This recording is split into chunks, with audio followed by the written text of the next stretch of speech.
Hello, music fans. I'm Brian Fox. Welcome to another episode of I Hate Rock Music.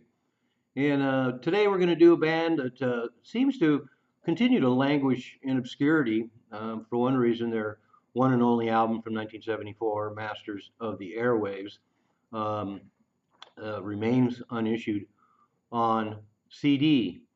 And I'm also a little disappointed that people haven't picked up on it and they don't get more acclaim. And I've read reviews and they discuss it as being mediocre AOR rock of the era.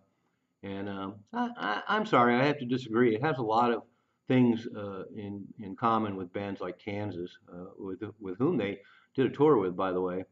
Um, and they have all those moves. And there's a lot of heavy stuff, but a lot of it's kind of pop. There's even a reggae tune. And a singer that I found pretty solid. The singer took a lot of criticism too, but what's his name? John Flack. And yeah, John Flack. And I find him a more than adequate singer, and it works with the material. But the centerpiece of this band, Masters of the Airwaves, was Jimmy Barrick, and he played a double neck 16-string steel guitar and played it through a stack of Marshalls with effects, and it just sounds great. I mean, some of the tunes on this album are really striking. My favorite on here there is called "Squeeze Me Positive." It's just really exquisite, and so the fact that this band gets dismissed so easily really kind of breaks my heart.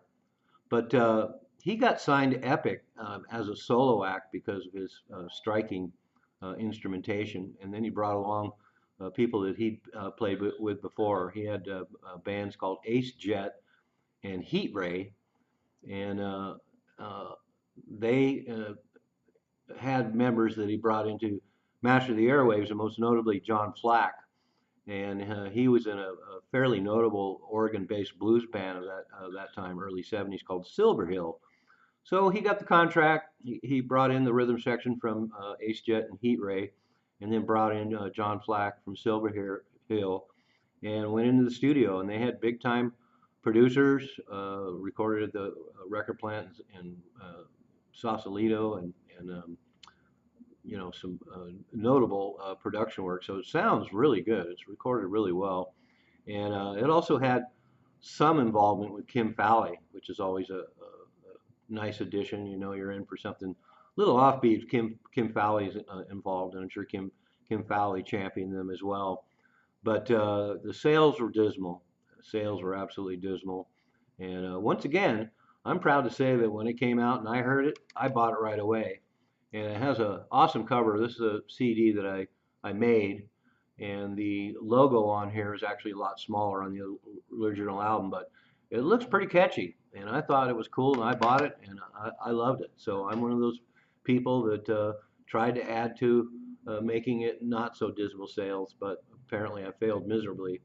But so the band was dropped, and they broke up, and I'm not sure what happened to any of them. I'm sure some of them are playing around in other bands, and a lot of them have probably retired. But for people who like big early 70s rock, with those kind of vocals and all those 73 to 74, it's kind of a 74 thing. It doesn't really sound like 72 and 73, and it doesn't really sound like 75. So it's really well placed in 74, and it has all the moves you could want from that era on this album. So I highly recommend Master of the Airwaves.